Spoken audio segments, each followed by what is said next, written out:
మగువకు కావలసిందేమిటి 5వ భాగం. 4వ భాగంలో విజయ రాధ జ్యోతిల అదృష్టాన్ని చూసి అసూయపడుతుంది, పశ్చాత్తాపడుతుంది. తనకు లేనిదేమిటో వాళ్లకున్న అదృష్టం ఏమిటో తెలుసుకుని కుమిలిపోతూ ఉంటుంది. కథ కొనసాగుతుంది. ప్రతిరోజు 5:30 కల్లా ఇంటికొచ్చేవాడు శేఖర్. ఒక నెల రోజుల నుంచి రాత్రి 8 గంటలు దాటిన తర్వాత ఇంటికొస్తున్నాడు. మొదట ఒక వారం రోజులు ఆఫీస్లో పని ఎక్కువగా ఉందన్నాడు. రెండో వారం కూడా అలాగే ఆలస్యంగా ఇంటికొస్తుంటే ఆఫీస్ పని ఇంకా పూర్తి కాలేదేమో అనుకుంది. ప్రతిరోజు ఎందుకు ఆలస్యం అవుతుంది అని తను అడిగితే భర్త బాధపడతాడేమో అనుకుంటూ కొన్ని రోజులు అడగలేకపోయింది. అలాగే నెల రోజులు గడిచాయి. రాధ మనసులో ఏవేవో వింత ఆలోచనలు సుళ్ళు తిరుగుతున్నాయి. ఎందుకు ఆలస్యంగా వస్తున్నారో ఆ రోజు భర్తను కారణం అడగాలనుకుంది. రోజులాగానే ఆ రోజు కూడా రాత్రి 8 గంటలు దాటిన తర్వాత ఇంటికొచ్చాడు శేఖర్. ఎప్పటిలా నవ్వుతూ పలకరించకుండా ముభావంగా కూర్చున్న రాధను చూసి ఆశ్చర్యపోయాడు. వట్టి మనిషి కాదు కదా, అలసటగా ఉందేమో, అందుకే అలా ఉంది అనుకున్నాడు. రోజులా రాధను తన చిలిపి పనులతో అల్లరి చేయకుండా మౌనంగా భోంచేసి బెడ్రూమ్లోకి వచ్చాడు. వంటిల్లు సర్ది బెడ్రూమ్లోకి వచ్చి కిటికీకి దగ్గరగా కుర్చీ లాక్కొని కూర్చుంది రాధ. రాధా, ఎందుకలా ఉన్నావు? ఎలా ఉన్నాను? బాగానే ఉన్నానుగా. ఎలా ఉన్నావో ఒకసారి నీ ముఖాన్ని అద్దంలో చూసుకో, నీకే అర్థమవుతుంది. మీకలా కనిపిస్తున్నానేమో, నేను మామూలుగానే ఉన్నాను. రాధా, నేను బెడ్రూమ్లోకి రాగానే నా చేతుల్లో వాలిపోయేదానివి. ఎందుకు దూరంగా కూర్చున్నావు? నిద్ర రాక. నీకెలా నిద్ర వస్తుందో నాకు తెలుసు. ఇలా రా. నన్ను విసిగించకండి, నాకు తలనొప్పిగా ఉంది. అమృతాంజనం రాయమంటావా? వద్దు. బజార్కి వెళ్ళి అనాసిన్ టాబ్లెట్ తెమ్మంటావా? నాకేమీ వద్దండి, నన్ను విసిగించకండి. రాధా, కారణం చెప్పకుండా నువ్వు అలా ఉంటే నా మనసు ఎంత బాధపడుతుందో తెలుసా? ఎందుకలా ఉన్నావో చెప్పు. మౌనమే రాధ నుంచి శేఖర్కు సమాధానమైంది. మాట్లాడవేం రాధా, ఎందుకలా ఉన్నావు? ఏమండి, ఆఫీస్ అయిపోయిన దగ్గర నుంచి మీరెక్కడికి వెళ్తున్నారు? ఎందుకు ఆలస్యంగా వస్తున్నారు? రాధ కోపానికి కారణం తెలుసుకున్న శేఖర్ వెంటనే రాధకు సమాధానం చెప్పలేకపోయాడు. మాట్లాడరేమండి, ఇలాంటి ప్రశ్న నేను అడుగుతానని మీరు ఊహించలేదా? ఏం కారణం చెప్పాలని ఆలోచిస్తున్నారా? రాధా, అప్పుడే నేనంటే విసుగు పుట్టిందా? 5 గంటలకు ఆఫీస్ అయిపోతే మీరింటికి వచ్చేది 8 గంటలకా? రాధా, నీకెలా చెప్పాలో నాకు అర్థం కావటం లేదు. అవునులే, పాపం ఎలా అర్థమవుతుంది? ఏం చెప్పాలా అని ఇంతకుముందు ఆలోచించుకోలేదుగా, అందుకే తడబడిపోతున్నారు. మీరింత త్వరలో ఇలా మారిపోతారని నేను కల్లో కూడా ఊహించలేదు. ఏడుస్తూ అంది రాధ. రాధ కన్నీళ్లు చూడగానే చలించిపోయాడు శేఖర్. రాధా, ఈరోజే తన జీతం తీసుకున్నాను, ఇదిగో డబ్బు అంటూ మంచం మీద నుంచి లేచి షర్టు జేబులో నుంచి డబ్బు తీసి రాధ చేతిలో పెట్టాడు. నాకు అక్కర్లేదు, మీ డబ్బు మీరే ఖర్చు పెట్టండి. రాధా, నీకేమైనా మతిపోయిందా? మీ దయ వల్ల ఇంకా పోలేదు. ఎందుకు రాధా ఈరోజు నన్ను ఇలా బాధ పెడుతున్నావు? ఏమండి, మీరు నన్ను బాధ పెడుతున్నారా? నేను మిమ్మల్ని బాధ పెడుతున్నానా? మాటలతో ఎందుకండి నన్ను ఇంకా మభ్యపెట్టాలని చూస్తారు? ఏడుస్తూ అంది రాధ. రాధా, నువ్వు నన్ను అపార్థం చేసుకున్నావు. నీకు నిజం చెప్పకుండా నిన్ను బాధ పెట్టడం నాదే పొరపాటు. ఆఫీస్ అయిపోయిన దగ్గర నుంచి పార్ట్ టైం జాబ్ చేస్తున్నాను. ఆ డబ్బు లెక్క పెట్టు. నా జీతం 500, పార్ట్ టైం జాబ్ చేసినందుకు 200, మొత్తం 700 లెక్క పెట్టుకో. నీ మనసు బాధ పెట్టాను, నన్ను క్షమించు రాధా. నువ్వు వట్టి మనిషి కూడా కాదు. ఇక నుంచి నీ మందులకు వాటికి ఎక్కువ డబ్బు కావాలి. నువ్వు పనిచేయటం నేను చూడలేకపోతున్నాను. అందుకే వంట మనిషిని పెట్టాలనుకున్నాను. ఈ ఖర్చులన్నింటికీ నా జీతం చాలదు. అందుకే పార్ట్ టైం జాబ్ చేస్తున్నాను. నీకు ముందుగా చెబితే ఆరోగ్యం పాడవుతుందని నన్ను ఆ జాబ్ చెయ్యనియవు. అందుకే ఈ విషయాన్ని నీ నుంచి దాచాను రాధా. అంతేగాని నా ప్రవర్తన మూలంగా నువ్వు ఇంత బాధపడతావని ఆలోచించలేకపోయాను. రాధ కళ్ళల్లోకి జాలిగా చూస్తూ అన్నాడు శేఖర్. భర్త చెప్పిన మాటలు వినగానే కరెంట్ షాక్ తిన్న దానిలా కొద్ది నిమిషాలు మాట్లాడలేకపోయింది. భర్త అనురాగానికి మనసులో సంతోషం వెల్లువలా ప్రవహిస్తుంటే తను అటువంటి భర్తను అపార్థం చేసుకున్నందుకు పశ్చాత్తాపంతో కన్నీరు ఉబికి వస్తుంటే ఆ సంఘర్షణకు తట్టుకునే శక్తి లేక ఏడుస్తూ భర్త గుండెల మీద వాలిపోయింది రాధ. రాధను మరింతగా గుండెలకు హత్తుకొని అనురాగంగా రాధ తలనిమురుతూ నిల్చున్నాడు శేఖర్. రాధా, కారణం తెలిసిందిగా, ఇంకా కన్నీళ్ళెందుకు? నీ కన్నీళ్లు నేను చూడలేను అంటూ రాధ కన్నీళ్లు తుడిచాడు శేఖర్. ఏమండి, ఇన్ని రోజులుగా మీతో కాపురం చేస్తున్నా మీ మనసును అర్థం చేసుకోకుండా మాటలతో మిమ్మల్ని బాధ పెట్టాను. నా ప్రవర్తనకు నేనే సిగ్గుపడుతున్నాను. నన్ను క్షమించండి. రాధా, నువ్వేం తప్పు చేశావని నిన్ను క్షమించాలి? నా భయం అది కాదండి. మీరు రోజు 8 గంటల వరకు ఇంటికి రాకపోతే ఆఫీస్లో పనిచేసే అమ్మాయితో కబుర్లు చెప్తూ కూర్చున్నారో, లేక పార్కులో ఏ అమ్మాయితోనైనా పరిచయం ఏర్పడి ఆ అమ్మాయి ఎదురుగా కూర్చుని కబుర్లు చెబుతూ నన్ను మర్చిపోయారేమో అని పాడు ఊహలు వచ్చేవండి నాకు. అందుకే కోపంలో అంత కటువుగా మాట్లాడాను. ఏమండి, నేను సంతోషించేది మీతో కానీ మీరు సంపాదించే డబ్బుతో కాదు. మీ జీతం మనకు చాలు. కావాలంటే మల్లెపూల ఖర్చులు, టాయిలెట్ ఖర్చులన్నీ మానేస్తాను. మీరు మాత్రం ఆ పార్ట్ టైం జాబ్ మానేయండి. మామూలుగా 5:30 కల్లా ఇంటికి రండి. 5:30 దాటిన తర్వాత 5 నిమిషాలు లేట్ అయితేనే నాకు 5 యుగాలైనట్టుగా ఉంటుంది. ఏమండి, తప్పనిసరి మిమ్మల్ని ఉద్యోగానికి పంపుతున్నాను కానీ లేకపోతే అసలు ఇంట్లోంచి బయటకే వెళ్ళనిచ్చేదాన్ని కాదు. మీ వైపు ఎవరైనా అమ్మాయిని చూస్తేనే నాకెంత అసూయగా ఉంటుందో మీకేం తెలుసు? నా మీద నమ్మకం లేదా రాదా? సాక్షాత్తు రంభ నా ఎదురుగా వచ్చి నిల్చుని నన్ను తన కౌగిలిలోకి రమ్మని పిలిచిన నా రాధను తప్ప మరో అమ్మాయి వైపు కన్నెత్తి కూడా చూడని చెబుతాను, హాస్యంగా నవ్వుతూ అన్నాడు శేఖర్. ఏమో, మీ మగవాళ్లను నమ్మకూడదు. ఆడబుద్ధి పోనిచ్చుకున్నావు కాదు. పెళ్ళాం ఎదురుగా ఉన్నంతసేపు ప్రతి మగవాడు ఇలాగే కబుర్లు చెప్తాడు. ఇంట్లో నుంచి బయటికి వెళ్తే చాలు బజారులో అందమైన ఆడది కనిపిస్తే ఆకలి చూపులు చూస్తారు. ఒక పని చేయి రాదా, ఇతను నా భర్త, ఇతని వైపు ఎవరూ చూడకూడదని బోర్డు తగిలించు, నవ్వుతూ అన్నాడు శేఖర్. మనసులో ఉండాలి కానీ బోర్డు తగిలిస్తే మారతారా? బయటికి వెళ్ళగానే తీసేసి ఇంట్లోకి వస్తూ తగిలించుకుని వస్తారు, నవ్వుతూ అంది రాధ. పోనీ నీకు నమ్మకం కలగాలంటే నన్నేం చేయమంటావో చెప్పు. మీరేమీ చెయ్యొద్దు. మీ మీద నాకు చాలా నమ్మకం ఉంది, నవ్వుతూ అంది రాధ. అంత నమ్మకం ఉంటే మరెందుకు నన్ను ఇలా ఏడిపిస్తున్నావు? ఏమీ లేనప్పుడే అలా విసిగిస్తూ ఉండాలి, నవ్వుతూ అంది రాధ. అమ్మ దొంగ, అలాగా అంటూ రాధకు మాట్లాడేందుకు అవకాశం ఇవ్వకుండా రాధను తన మీదికి లాక్కున్నాడు శేఖర్. రాత్రి 10 గంటలు దాటిన తర్వాత ఇంటికొచ్చాడు అశోక్. అతను బెడ్రూమ్లోకి రావటం చూసి కూడా చూడనట్లుగా కళ్ళు మూసుకుని పడుకుంది విజయ. షర్టు విడిచి హ్యాంగర్కు తగిలించి స్నానానికి వెళ్ళాడు అశోక్.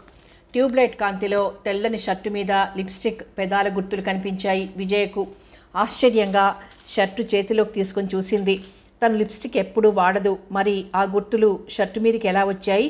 అశోక్ ఆఫీస్కి వెళ్ళేటప్పుడు తనే బీరువాల నుంచి ఇస్త్రీ షర్టు తీసిచ్చింది. అనుమానంగా షర్టు జేబులు వెతికింది. ఏవో కాగితాలతో పాటు 2 నలిగిన గులాబీ పువ్వు రేఖలు కనిపించాయి. షర్టు చేతిలో పట్టుకొని అలాగే నిల్చుంది. బాత్రూంలో నుంచి వచ్చి బట్టలు మార్చుకుని మంచం మీద కూర్చున్నాడు అశోక్. ఏమండి, ఇప్పటివరకు ఎక్కడున్నారు? కోపాన్ని తగ్గించుకొని సాధ్యమైనంత సౌమ్యంగా అడిగింది విజయ. రోజు ఇదే ప్రశ్నతో నన్ను విసిగించడం నీకు అలవాటైంది, నవ్వుతూ అన్నాడు అశోక్. నా ప్రశ్నకు సమాధానం ఇది కాదు. ఇప్పటి వరకు మీరు ఆఫీస్లోనే ఉన్నారా? ఉన్నాను. నేను సాయంత్రం 6 గంటల నుంచి మీకోసం ఆఫీస్కి ఫోన్ చేస్తూనే ఉన్నాను. మీరు 5 గంటలకే బయటకు వెళ్ళిపోయారని చెప్పారు. ఈ మధ్య అబద్ధాలు చెప్పటం కూడా నేర్చుకుంటున్నారా? నిజం చెప్పండి, ఇప్పటి వరకు ఎక్కడికి వెళ్ళారు? ఏమిటి విజయ అర్థం లేని నీ యక్ష ప్రశ్నలు?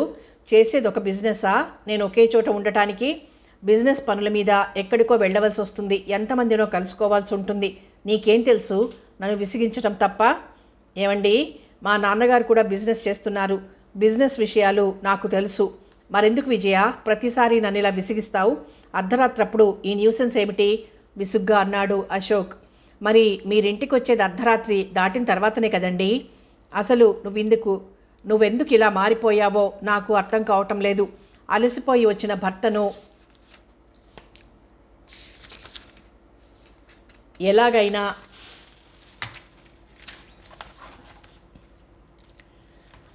అనునయించాలో ఎలా ఆదరించాలో కూడా తెలియదు.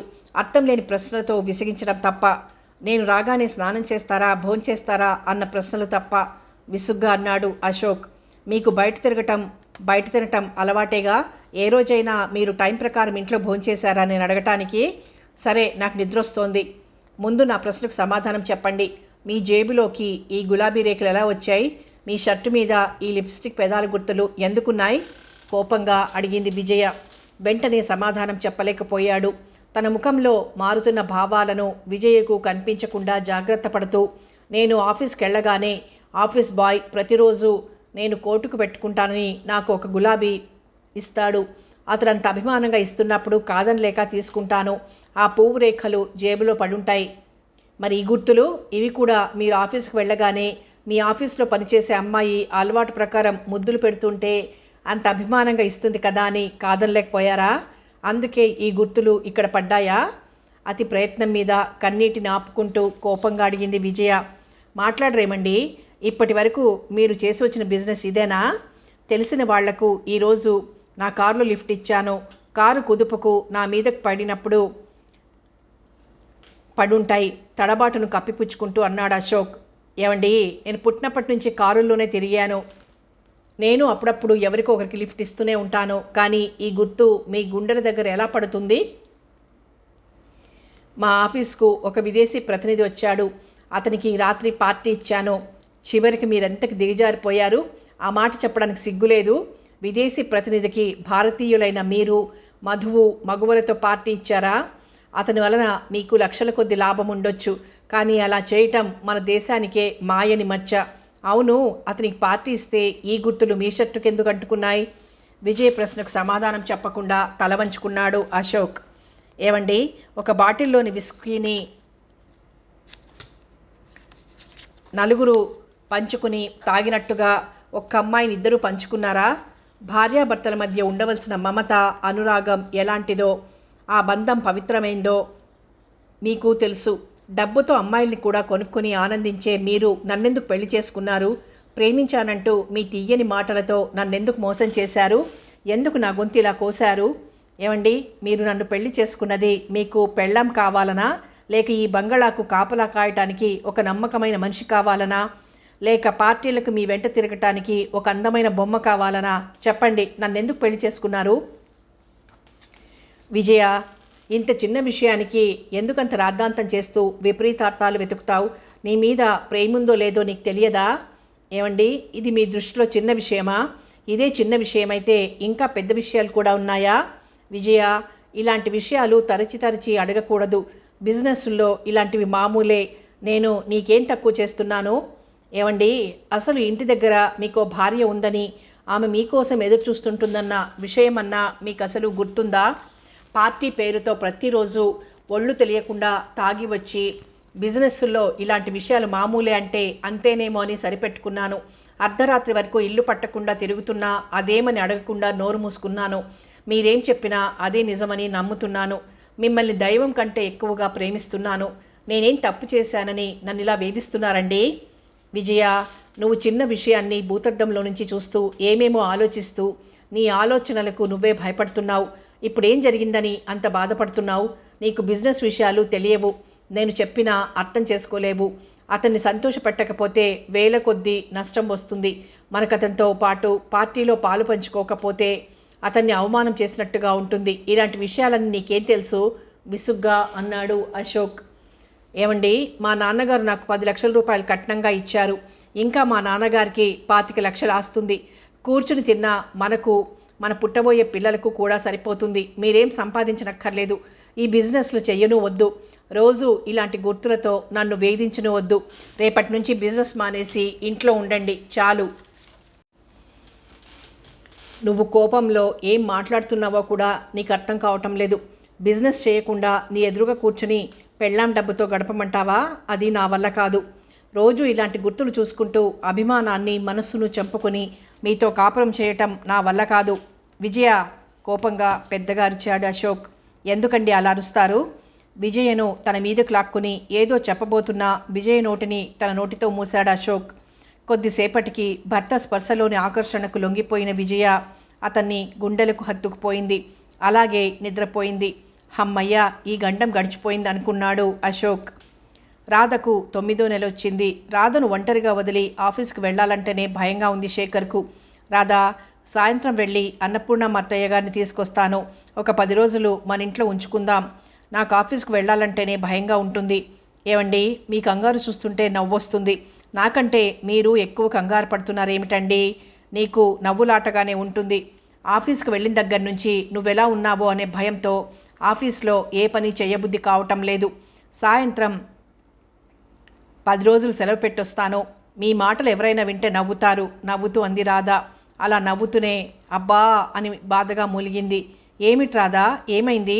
ఏమండి, కడుపులో నొప్పిగా ఉంది, హాస్పిటల్కి తీసుకెళ్ళండి, బాధతో మెలికలు తిరిగిపోతూ అంది రాధ. రాధను మంచం మీద పడుకోబెట్టి శేఖర్ పరిగెత్తుకుంటూ వెళ్ళి పక్కవాట వాళ్ళని పిలుచుకొచ్చాడు. ఆఫీస్కి ఫ్రెండ్ చేత సెలవు చీటీ పంపి జ్యోతిని, అన్నపూర్ణమ్మ గారిని శాంతి నర్సింగ్ హోమ్ దగ్గరకు రమ్మని ఫోన్ చేసి పక్కవాట వాళ్ల సాయంతో రాధను నర్సింగ్ హోమ్కి తీసుకెళ్లాడు. ఫోన్ అందుకోగానే జ్యోతి అన్నపూర్ణమ్మ గారిని తీసుకుని నర్సింగ్ హోమ్కి వచ్చింది.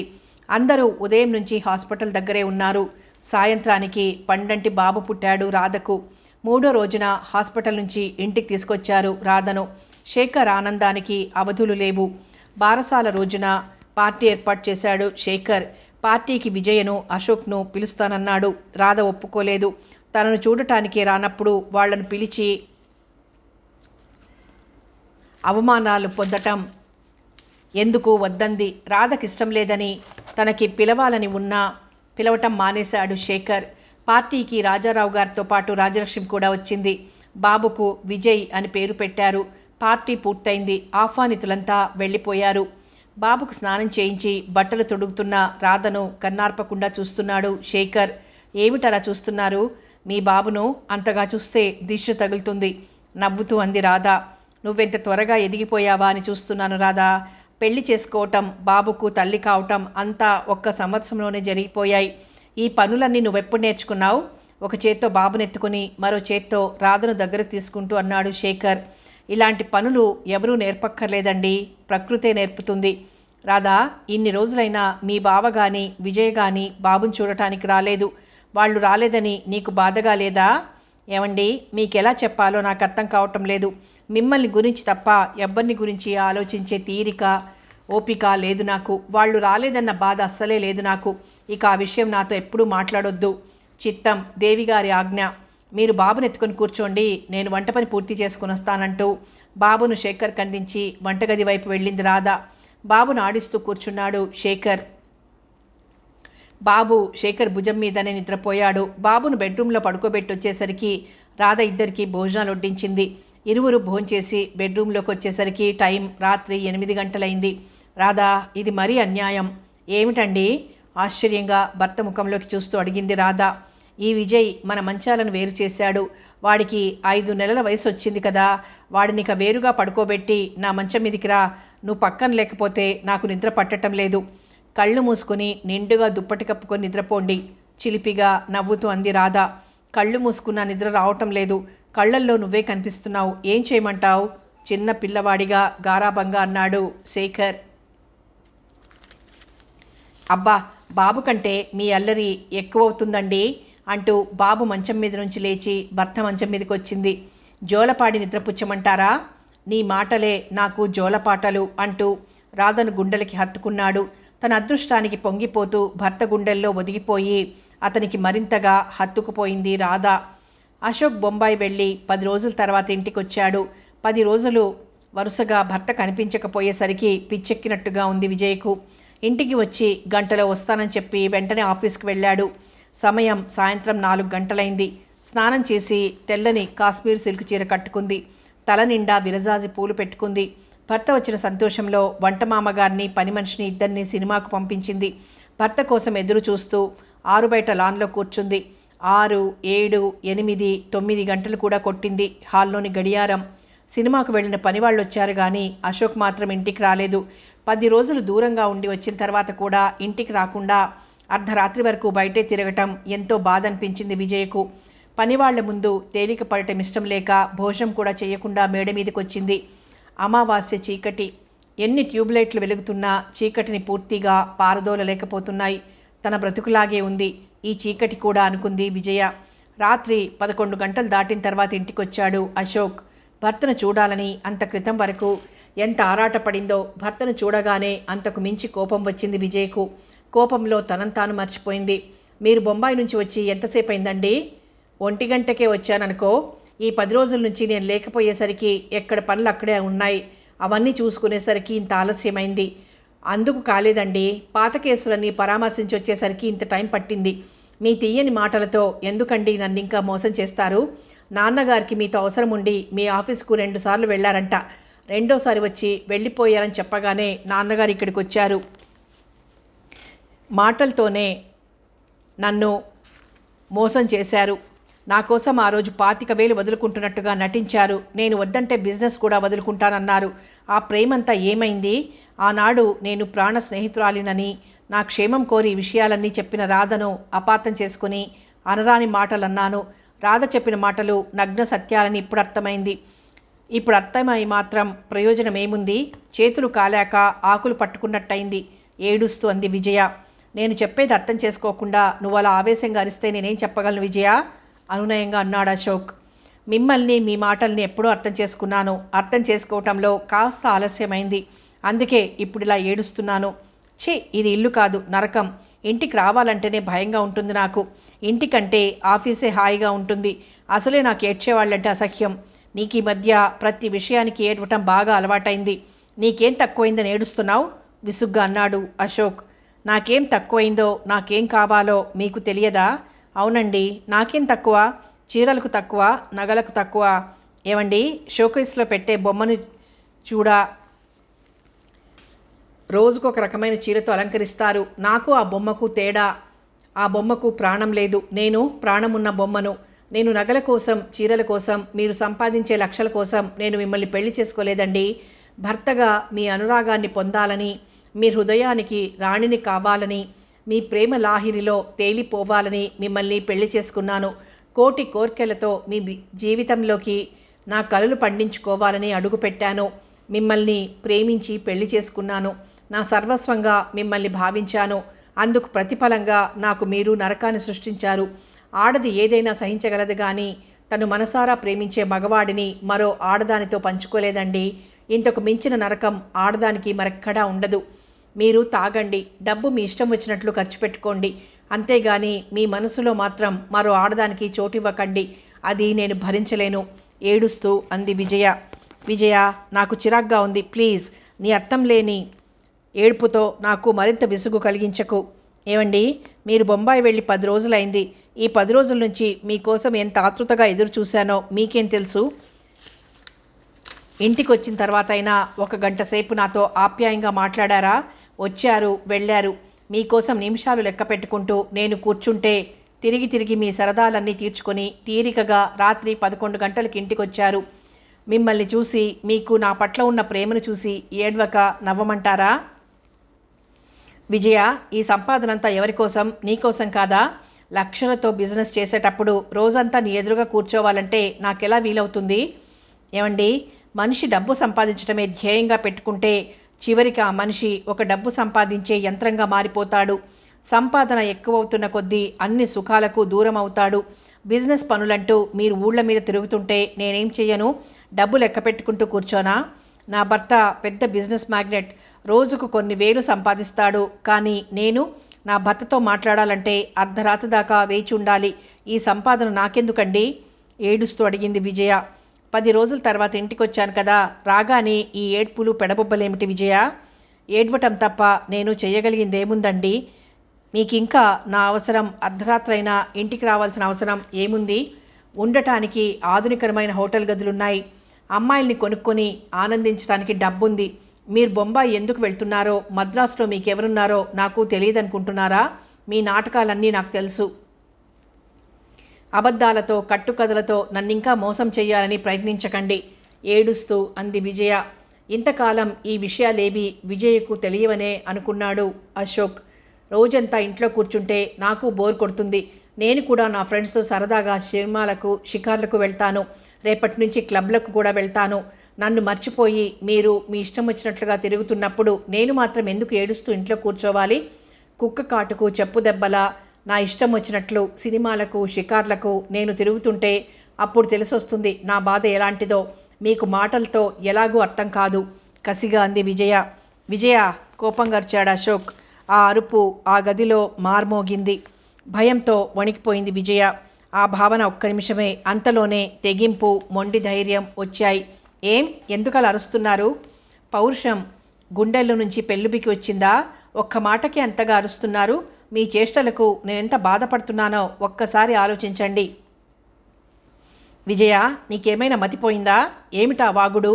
ఆవేశంలో ఏది అనకూడదో అనే విషయం కూడా మర్చిపోతున్నావు.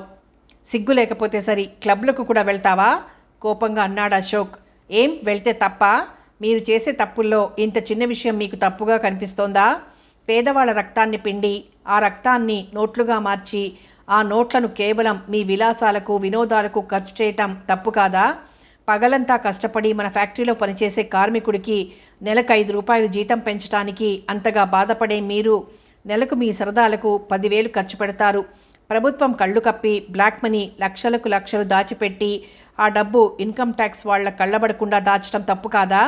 పేదరికంలో పుట్టి పేదరికంలో పెరిగి డబ్బులోనే అన్ని స్వర్గాలు ఇమిడి ఉన్నాయని అమాయకంగా డబ్బు కోసం ఆశపడే అమ్మాయిలకు మీ డబ్బును ఎరగా చూపి మీ పశువాంఛ తీర్చుకొని వాళ్ళ జీవితాలను మీ కామవాంఛకు బలి చేసి వాళ్లను పతితలను చేయటం తప్పు కాదా? పార్టీ పేరుతో పీకల దాకా తాగి కోతుల్లాగా గెంతటం తప్పు కాదా? మీరు చేసే పనిలో ఏది తప్పు కాదు. ఇన్ని తప్పుల్లో నేను క్లబ్కు వెళ్ళటం తప్ప? కోపంగానూ అంతకు మించి వ్యంగ్యంగానూ అంది విజయ. విజయ అంటూ ఆపుకోలేని కోపంతో విజయ చెంప చెళ్ళుమనిపించాడు అశోక్.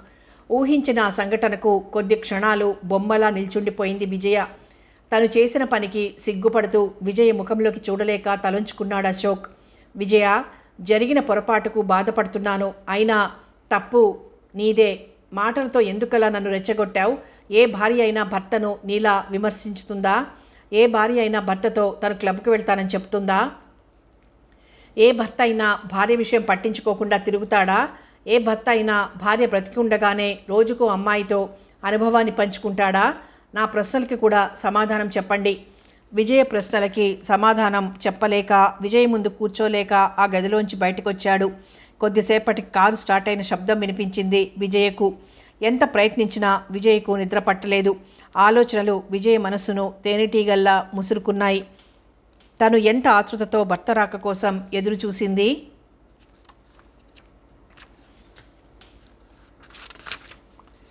చివరికి జరిగిందేమిటి? ఎక్కడుంది? ఎవరిలో ఉంది లోపం? నా నిరీక్షణకు ప్రతిఫలం చెంపదెబ్బ. చెంపను చేత్తో తడుముకుంది. పొంగిన అశోక్ వేళ్ల గుర్తులు చేతికి తగిలాయి. రాధ చెప్పిన మాటలు విజయ మనస్సులో కదిలాయి. మా బావని గురించి నీకు చెప్పకూడదు, కానీ నాకు నువ్వు ప్రాణ స్నేహితురాలి విజయ. మా బావకు లేని అలవాటు లేదు. మద్రాస్ రేసులకు వెళ్తాడు, బొంబాయి అమ్మాయిల కోసం వెళ్తాడు. మనిషికి కావాల్సింది డబ్బే అనుకుంటే ఆ డబ్బులోనే అన్ని సుఖాలు ఇమిడి ఉన్నాయనుకుంటే నువ్వు మా బావను పెళ్లి చేసుకో. వ్యక్తిగతంగా నువ్వు సుఖపడాలనుకుంటే మా బావను పెళ్లి చేసుకోవద్దు అన్న రాధ మాటలే విజయ మనసులో మారుమోగాయి. తన బావను గురించి కూడా ఆలోచించకుండా స్నేహధర్మాన్ని ఎంతగా పాటించింది రాధ. అటువంటి స్నేహమయ్యి అయిన రాధను కూడా నా అహంకారంతో దూరం చేసుకున్నాను. పేదవాడైనా మనసున్న మా బావను పెళ్లి చేసుకొని రాధ హాయిగా జీవితాన్ని గడుపుతోంది.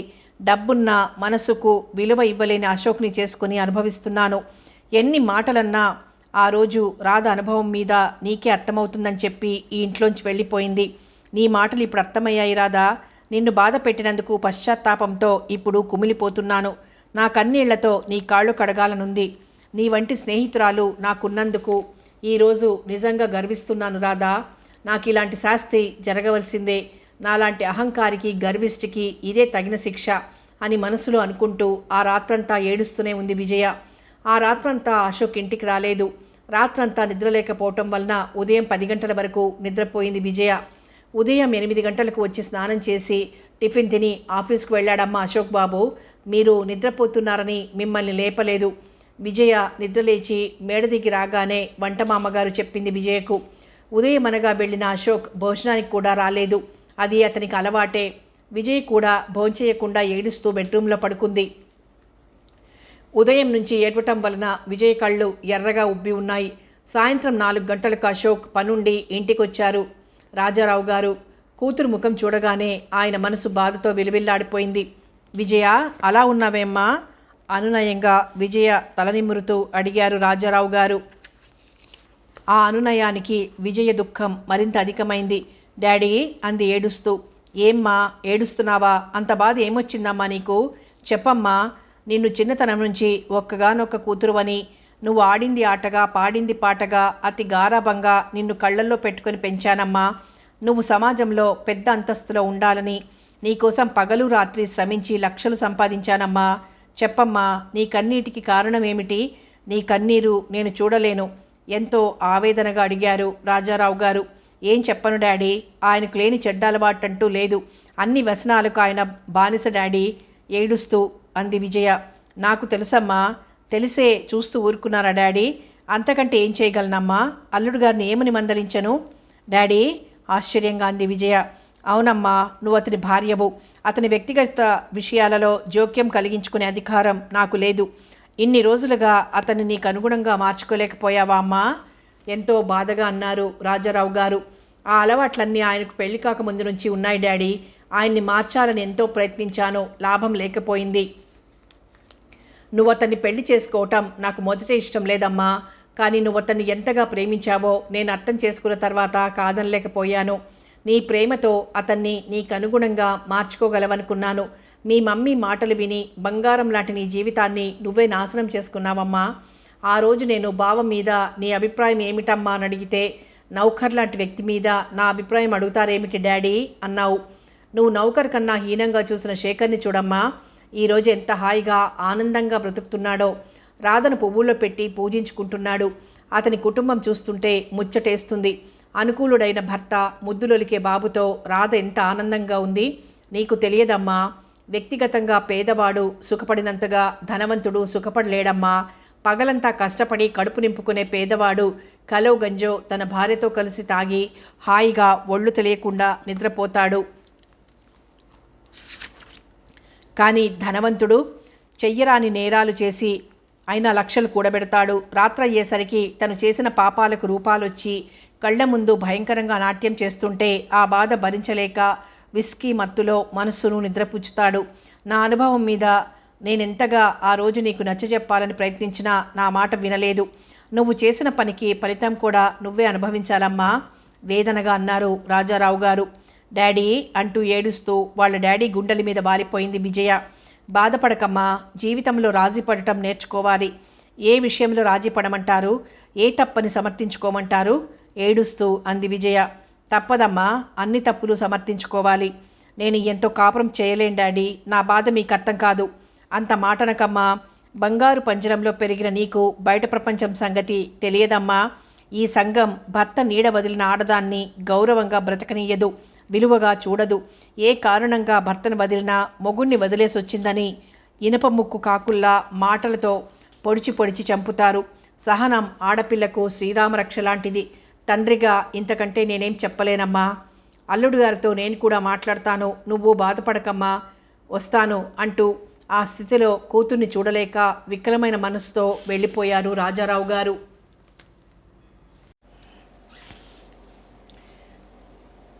4 రోజులైనా అశోక్ విజయ్తో మాట్లాడనే లేదు. జరిగిన దానికి భర్త తనను క్షమాపణ కోరుతాడని, అప్పుడు తన కోపమంతా మర్చిపోయి భర్త గుండెల మీద వాలిపోవాలని ఏమేమో ఊహించుకున్న విజయకు నిరాశ ఎదురైంది. విజయ నిద్రపోయిన తర్వాత ఏ రాత్రప్పుడో ఇంటికొస్తున్నాడు అశోక్. మళ్ళీ విజయ నిద్రలేవక ముందే వెళ్ళిపోతున్నాడు. విజయకు వారం రోజుల నుంచి కళ్ళు తిరుగుతున్నట్టుగా, వాంతొస్తున్నట్టుగా ఉంటుంది. అందుకని ఫ్యామిలీ డాక్టర్కు ఫోన్ చేసింది. డాక్టర్ వచ్చి విజయను పరీక్ష చేసి 3వ నెల జరుగుతుందని చెప్పి బలానికి మందులు రాసి కంగ్రాచ్యులేషన్స్ చెప్పి వెళ్ళింది. సంతోషంతో ఉక్కిరి బిక్కిరి అయిపోయింది విజయ. అంతవరకు భర్త మీదున్న కోపం కూడా పోయింది. ఆ సంతోష వార్తను ఎప్పుడు భర్తకు చెబుదామా అని భర్త కోసం ఎదురు చూస్తూ కూర్చుంది. ఆ పగలంతా అశోక్ ఇంటికి రాలేదు. రాత్రి 9 గంటలకు ఇంటికి వచ్చారు. భర్తకు కొసరి వడ్డించింది. ఇద్దరూ కలిసి భోంచేశారు. ఆ సంతోష వార్తను ఒక్కసారిగా భర్తకు చెప్పకుండా బ్రతిమాలించుకొని చెప్పాలనుకుంది. భర్త మేడ మీదకు వెళ్ళిన తర్వాత పనివాళ్లను తలుపులన్నీ జాగ్రత్తగా వేసుకోమని చెప్పి తను కూడా మేడ మీదున్న బెడ్రూమ్లోకి వచ్చేసరికి అశోక్ హడావిడిగా సూట్ కేసులో బట్టలు సర్దుకుంటున్నాడు. ఏమండి, ఈ పూట మీరెక్కడికి వెళ్ళటానికి వీల్లేదు. ఎలా? నేను అర్జెంటుగా బెంగళూరు వెళ్ళాలి. నేను వెళ్ళకపోతే ఫ్యాక్టరీకి చాలా నష్టం. ఎంత నష్టమైనా సరే ఈ పూట మీరెక్కడికి వెళ్ళటానికి వీల్లేదు. మీకో సంతోష వార్త చెబుతాను. విజయ, వెళ్ళటం అవసరమని చెప్పానుగా. ప్రామిస్, బిజినెస్ పని మీద వెళ్తున్నాను. అక్కడ ఒక బ్రాంచి ఓపెన్ చేస్తున్నాం. ఈ ఒక్కసారి వెళ్ళటం మానేయండి. విజయ, నాకు టైం అవుతుంది. నన్ను విసిగించకుండా విషయం ఏమిటో చెప్పు, చిరాగ్గా అన్నాడు అశోక్. భర్త చిరాకు, అతని హడావిడి చూడగానే విజయ మనస్సులోని ఆనందమంతా కొవ్వొత్తిలా కరిగిపోయింది. ఆ సంతోష వార్త ఏమిటో చెప్పమని భర్త తనను ఉక్కిరి బిక్కిరి చేస్తాడని చాలాసేపు బ్రతిమాలించుకొని చివరికి మీరు తండ్రి కాబోతున్నారని చెప్పాలని, ఆ మాట వినగానే భర్త ముఖంలో వెలిగే సంతోషం చూడాలని, భర్త పాప కావాలంటే తను బాబు కావాలని ఇలా వాదించుకోవాలని ఉదయం నుంచి ఎన్నో అందమైన కలలు కన్నది విజయ.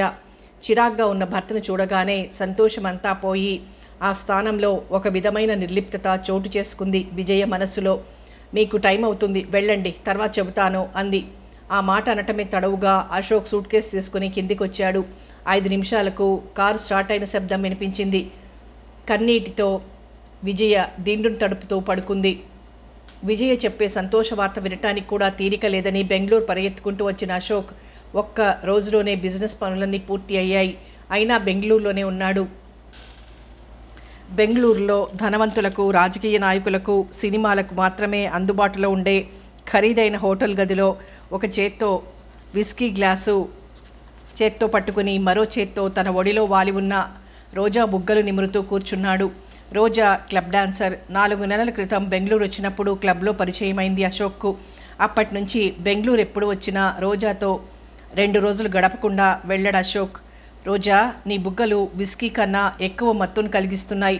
నేను ఎదురుగా ఉన్నంతసేపు ఇలాంటి కబుర్లే చెబుతారు. దూరంగా ఉంటే మీకు అస్సలు నేను గుర్తుకే రాను. వారం రోజులకు వస్తామని చెప్పి వెళ్ళి 4 రోజులు దాటిన తర్వాత వచ్చారు.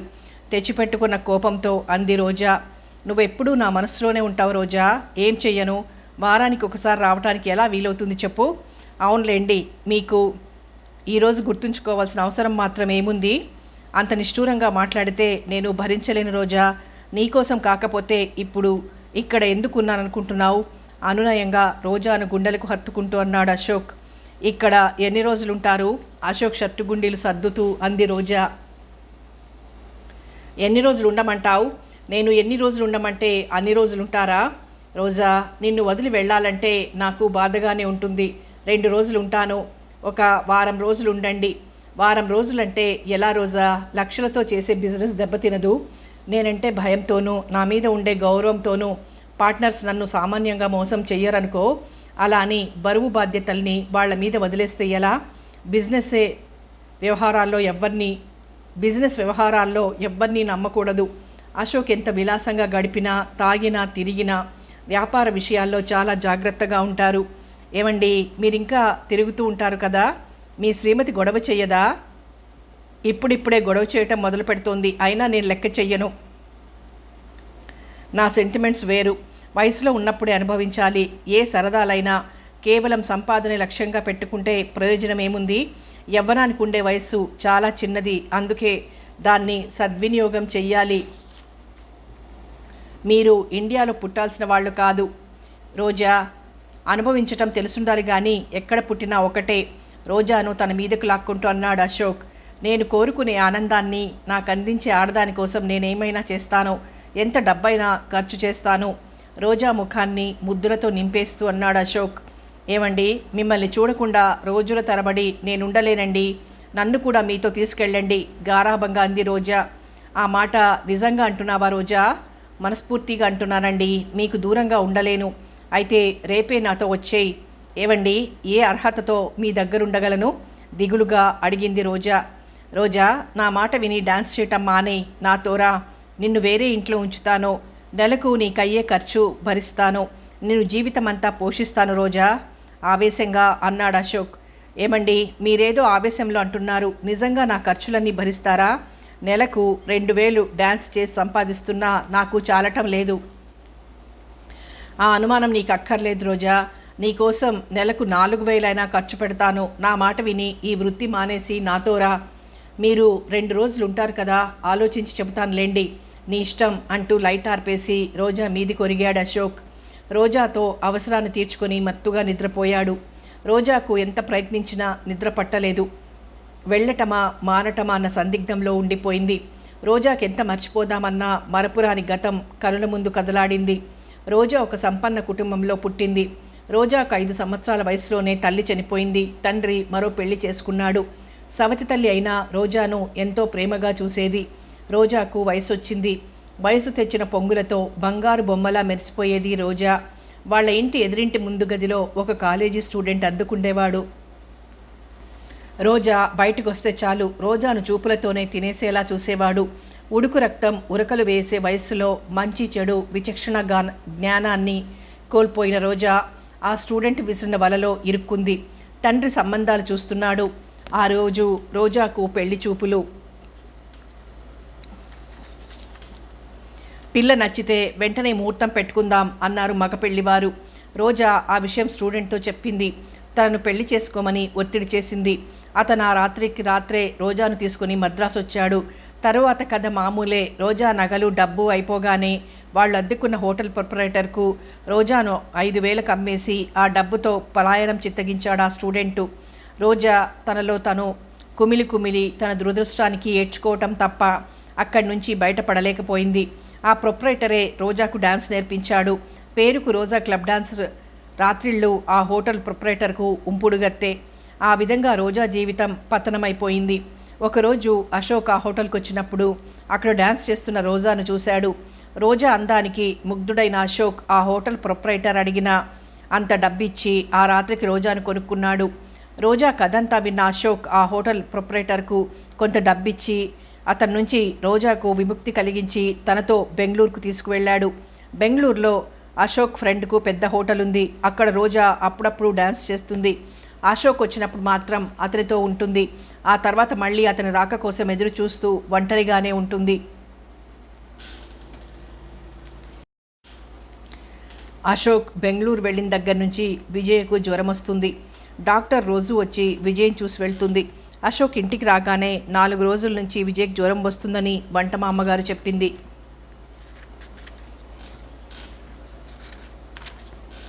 డాక్టర్కు ఫోన్ చేసి మేడ మీదకి వచ్చాడు అశోక్. విజయ జ్వర తీవ్రతలో స్పృహ లేకుండా పడుకునుంది. ఫోన్ అందగానే వెంటనే వచ్చింది డాక్టర్. విజయ్ను పరీక్ష చేసి మామూలు జ్వరమేనని భయపడవలసిన పని లేదని, బాగా నీరసంగా ఉందని చెప్పింది. విజయకు 3 నెలలు నిండబోతున్నాయన్న విషయం కూడా డాక్టరే చెప్పింది అశోక్కు. విజయ ఎంతో ఆనందంగా భర్తకు చెప్పాలనుకున్న ఆ వార్త డాక్టర్ ద్వారా అశోక్కు తెలిసింది. 10 రోజులకు జ్వరం తగ్గి మామూలు మనిషి అయింది విజయ. ఆ రోజు సాయంత్రం 5 గంటలకి ఇంటికొచ్చాడు అశోక్. విజయ స్నానం చేసి ఆరుబయట లాన్లో కూర్చునుంది. అశోక్ వచ్చి విజయ్కి ఎదురుగా కూర్చున్నాడు.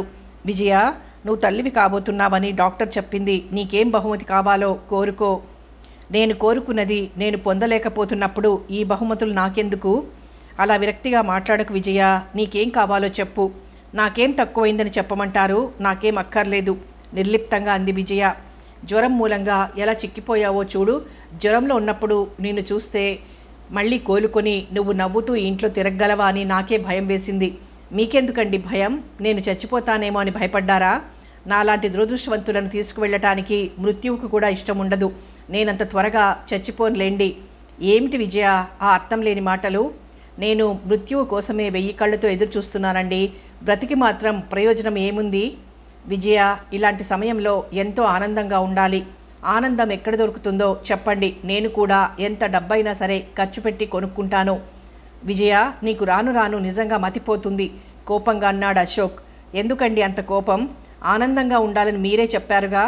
ఆనందం ఎలా ఉంటుందో మర్చిపోయి చాలా రోజులైంది. ఒక చీరల కొట్టు తెచ్చుకొని ఇంట్లో పెట్టుకుని ఆనందించమంటారా? లేక ఒక బీరువాకు సరిపడా ఉన్న నగలను చూసి ఆనందించమంటారా?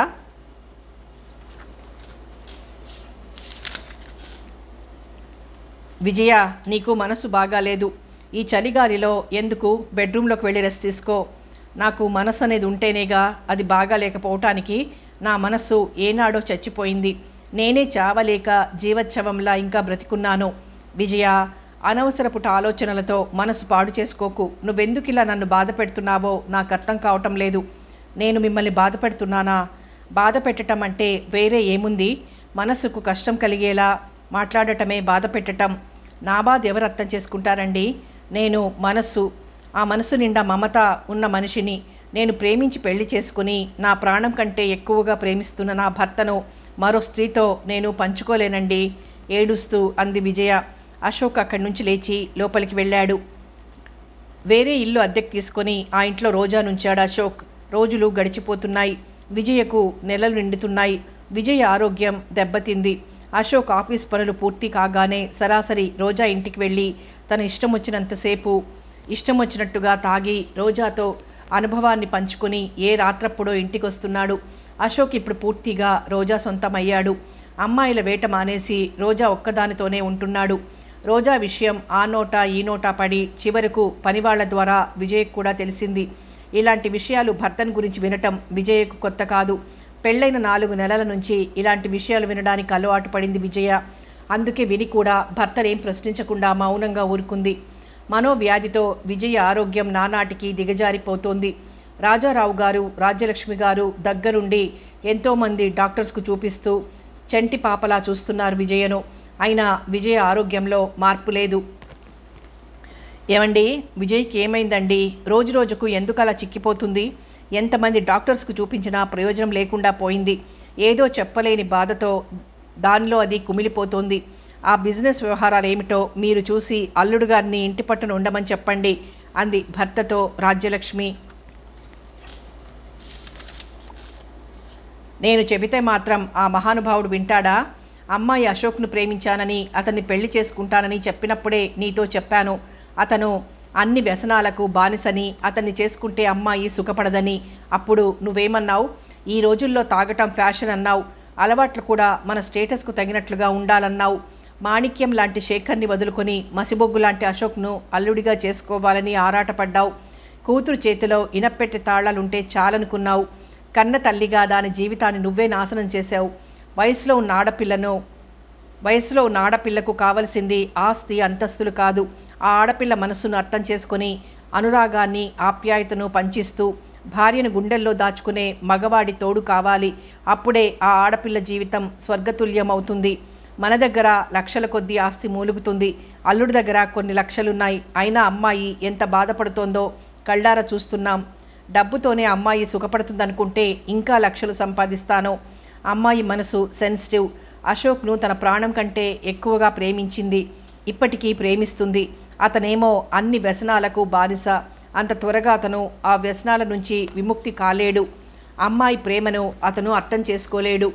అతని అలవాట్లతో అమ్మాయి రాజీ పడలేదు. చూస్తూ ఊరుకోవటం తప్ప మనం చెయ్యగలిగింది ఏముంది? ఉబికి వస్తున్న కన్నీటిని అతి ప్రయత్నం మీద ఆపుకుంటూ ఆవేదనగా అన్నారు రాజారావు గారు.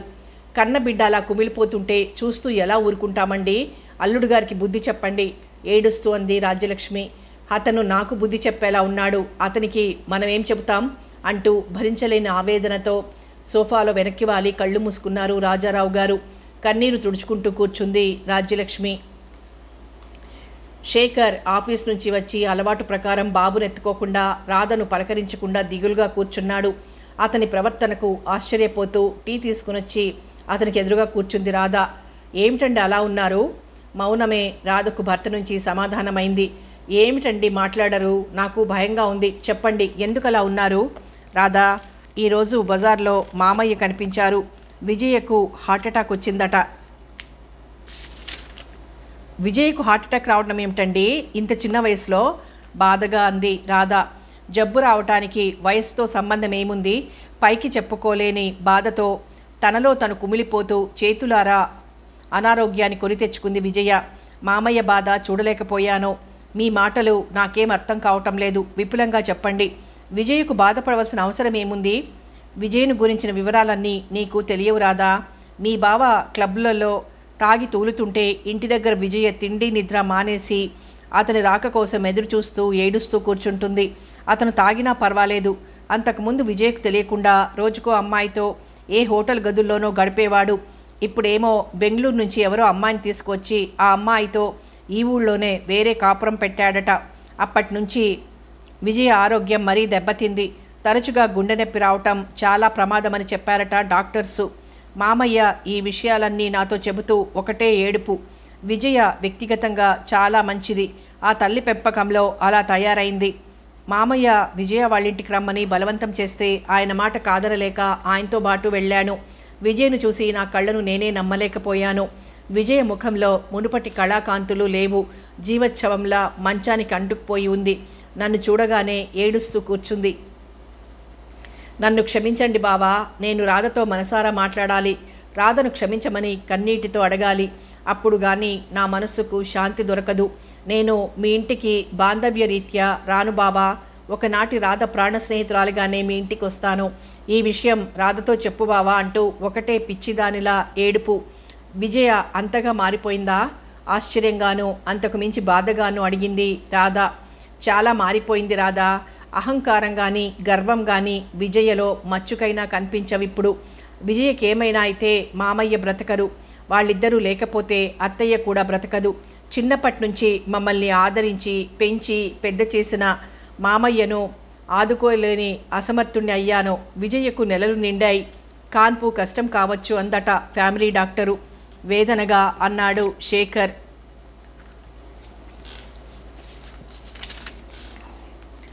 నేను విజయకు ఆనాడే చెప్పాను, నా మాట వినలేదు. మనం మాత్రం ఏం చెయ్యగలం? ఏం చెయ్యగలం? ఎలా జరగాలనుంటే అలా జరుగుతుంది. బాధపడకండి అనునయంగా అంది రాధ. భారమైన మనసులతో ఆ రాత్రి శేఖర్ రాధ ఇద్దరూ భోంచెయ్యలేదు. ఆ రోజు ఆదివారం కావటం వలన శేఖర్కు ఆఫీస్ లేదు, ఇంట్లోనే ఉన్నాడు. సాయంత్రం 3 గంటలకు రాధ ఇంటికి విజయ వచ్చింది. చాలా రోజుల తర్వాత ఒకరినొకరు చూసుకుంటూ చిత్తరువుల్లా కదలకుండా అలాగే నిల్చుండిపోయారు కొద్ది నిమిషాలు. కొద్దిసేపటికి తేరుకున్న రాధ, రా విజయ, అలా నిలబడిపోయావేం, రా కూర్చో అంది ఆప్యాయంగా విజయ్ చేయి పట్టుకుంటూ. రాధా అంటూ ఏడుస్తూ రాధ చేతుల్లో వాలిపోయింది విజయ. బాధపడకు విజయ అనునయంగా అంది రాధ. నన్ను క్షమించాలని ఒక్క మాట చెప్పు రాధా, ఈ ఆవేదన నేను భరించలేను ఏడుస్తూ అంది విజయ. విజయ, మనలో మనకు క్షమాపణలేమిటి? నేను నీ స్నేహితురాల్ని, ఎప్పటికీ నీ స్నేహితురాలనే విజయ.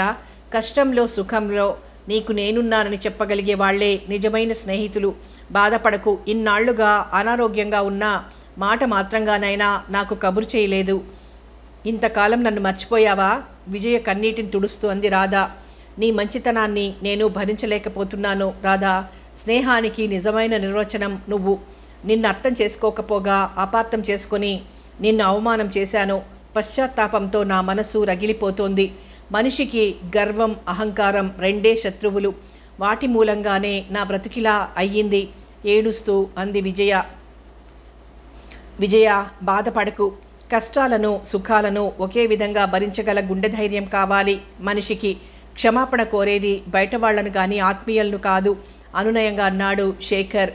బావా, అమృత కలశాన్ని కాలదన్నుకుని కాలకూట విషానికి ఆశపడ్డాను. నన్ను నేనే నాశనం చేసుకున్నాను. జరిగిపోయిన దాని గురించి ఆలోచిస్తూ మనసు పాడు చేసుకోకు. ప్రతి క్షణం గతాన్ని మర్చిపోతూ భవిష్యత్తుపై ఆశలు పెంచుకుంటూ బ్రతకడం నేర్చుకోవాలి ఓదార్పుగా అన్నాడు శేఖర్. భవిష్యత్ లేని నాకు ఆశలేముంటాయి బావా? నాకు బ్రతకాలన్న కోరిక లేదు, బ్రతుకుతానన్న ఆశ లేదు ఏడుస్తూ అంది విజయ. అలా మాట్లాడకు విజయ, నేను భరించలేను. మానసికమైన ఆనందమే మనిషికి అన్ని జబ్బులకు మందులాంటిది. నీకేం భయం లేదు అంది రాధ. విజయ, నా స్నేహితురాలు కనిపించిందన్న ఆనందం తృప్తి నాకు దూరం చెయ్యకు. నీకు నేనున్నాను. మనం కాలేజీలో చదివేటప్పుడు నువ్వెప్పుడు అనేదానివి గుర్తుందా విజయ? పాత జ్ఞాపకాలను పాత జీవితాన్ని ఏనాడో మర్చిపోయాను రాధా. నేనేమన్నానో నాకు గుర్తులేదు రాధా. నువ్వు పెళ్లి చేసుకోమంటే నాకు పరాయిదానివైపోతావు, అందుకని మనం పెళ్లి చేసుకోమని ఎప్పుడు ఇద్దరం ఇలాగే కలిసుందాం అనేదానివి. ఇప్పుడు ఇద్దరం కలిసే ఉందాం. నువ్వు ముద్దుల పాపకు తల్లివి కావాలి. నా బాబుకు పెళ్ళాన్ని కనివ్వవా? తేలిగ్గా నవ్వుతూ అంది రాధ. రాధా, నీకెందుకు నా మీద ఇంత అభిమానం? నువ్వు నా స్నేహితురాలివి కాబట్టి విజయ, నిన్నిలా చూడలేను. నువ్వు కాలేజీలో చదివేటప్పుడు ఎంత అల్లరిగా సెలయేరులా గలగల నవ్వుతూ ఉండేదానివి, అలాగే ఉండు. లేదు రాధా, ఆ రోజులు నా జీవితంలో మళ్ళీ తిరిగి రావు. అప్పుడు వయసులో ఉన్న ఆడపిల్లకు కావాల్సిందేమిటో తెలుసుకోలేకపోయాను. డబ్బే అన్నింటికీ ముఖ్యమనుకున్నాను. మనిషికి డబ్బుంటే చాలనుకున్నాను. జీవితాన్ని నాశనం చేసుకున్నాను. మనిషికి డబ్బే ముఖ్యం కాదని, ఆప్యాయత అనురాగాన్ని పంచి ఇచ్చే తోడు కావాలని తెలుసుకున్నాను. తెలుసుకున్న తర్వాత ఆ రెంటిని పొందలేకపోయాను. బావా, మీ ఇద్దరి సమక్షంలో మీ ఇద్దరిని ఒక వరం కోరుకోవాలనుకుంటున్నాను. నేను కోరే వరాన్ని నాకు ప్రసాదిస్తారు కదూ? కన్నీటితో ప్రాధేయపూర్వకంగా అడిగింది విజయ. నీకోసం ఏం చేయమన్నా చేస్తాను విజయ అంది రాధ. నీకేం కావాలో సంశయించకుండా అడుగు విజయ, మేమిద్దరం నీకు ఆత్మీయులం అనునయంగా అన్నాడు శేఖర్. నాకు పుట్టబోయే బిడ్డను మీరు పెంచాలి. ఆ బిడ్డ మీ ఇద్దరి చేతుల్లోనే పెరగాలి. నా బిడ్డ నా చేతుల్లో నా ఇంట్లో పెరిగితే నా బుద్ధులే వస్తాయి. నాలాగా నా బిడ్డ జీవితం నాశనం కాకూడదు. ఆప్యాయత అనురాగాలకు మారు రూపాలైన మీ నీడన నా బిడ్డ పెరగాలి. అదే నా కోరిక ఏడుస్తూ అంది విజయ. విజయ మాటలు విన్న తర్వాత గుండెల్ని పిండేస్తున్న బాధతో మూగగా కన్నీరు కార్చడం మినహా విజయ్కేం సమాధానం చెప్పలేకపోయారు రాధా, శేఖర్. మాట్లాడవేం రాధా, ఈ ఒక్క కోరిక తీర్చలేరా? విజయ, చిన్న విషయాన్ని భూతద్దంలో నుంచి చూడటం, ఏవో ఊహించుకొని బాధపడటం నీకు మొదటి నుంచి అలవాటు. ఇప్పుడేం జరిగిందని నువ్విలా బాధపడుతున్నావు? నిన్ను గురించే నువ్వు ఆలోచించుకుంటున్నావు కానీ నీకోసం మీ డాడీ మమ్మీ ఎంత కుమిలిపోతున్నారో ఆలోచించావా? తెచ్చిపెట్టుకున్న కోపంతో అన్నాడు శేఖర్. బావా, ఆవేదనగా పిలిచింది విజయ. విజయ, మనం ఎవరి కోసమో బ్రతుకుతున్నాం అనుకోకూడదు. మన కోసం మనం బ్రతుకుతున్నాం అనుకోవాలి. భగవంతుడు మనకు జన్మనిచ్చింది పిరికితనంతో ప్రాణాలు తీసుకోవటానికి కాదు. విధికి ఎదురీదటం ఎవరి తరం కాదు. నా మాట విను, ధైర్యంగా ఉండు. డాక్టర్ చెప్పినట్టుగా క్రమంగా మందులు వాడితే నువ్వు వారం రోజుల్లో కోలుకుంటావు. ముద్దులు మూటలు కడుతూ నీ ఒడిలోకి రాబోతున్న బాబుని గురించి ఆలోచించు. నీ బిడ్డ కోసమన్నా నువ్వు బ్రతకాలి విజయ. ఎవరు పెంచినా నీ బిడ్డకు కన్నతల్లి కాగలరా? అనవసరమైన విషయాలతో మనసును కలవరపడనీయకు. నా మాట విను, జాగ్రత్తగా మందులు వాడు. నువ్వు వారం రోజుల్లో మామూలు మనిషివి అవుతావు అనునయంగా అన్నాడు శేఖర్. బావా, అనుక్షణం నేనెంత నరకం అనుభవిస్తున్నానో నీకు తెలియదు. జీవితమంతా ఈ నరకం నేను అనుభవించలేను బావా, ఏడుస్తూ అంది విజయ. మనిషి ఎప్పుడూ భవిష్యత్తుపై ఆశలు పెంచుకోవాలి కానీ తిరక్త భావాన్ని పెంచుకోకూడదు. ప్రతి మనిషికి కొన్ని మంచి అలవాట్లుంటాయి, మరికొన్ని చెడు అలవాట్లు కూడా ఉంటాయి. ఎదుటి మనిషిలోని చెడునే ఎప్పుడూ చూడకూడదు, అతనిలోని మంచిని కూడా చూడాలి. బావా, అలవాట్లు అనేవి మనిషికి బానిసలుగా ఉండాలి కానీ మనిషి అలవాట్లకు బానిసైతే ఆ మనిషితో కాపురం ఎంత బాధగా ఉంటుందో నీకు తెలియదు. మనిషికి సంతృప్తి ముఖ్యం. నీకు సంఘంలో హోదా, గౌరవం అన్నీ పుష్కలంగా ఉన్నాయి. తిరగటానికి కార్లు, ఉండటానికి మేడలు అన్నీ ఉన్నాయి. ఏదో నీ భర్తకు 2 చెడు అలవాట్లున్నాయని అందుకోసం నీ జీవితాన్ని బలి చేసుకుంటావా?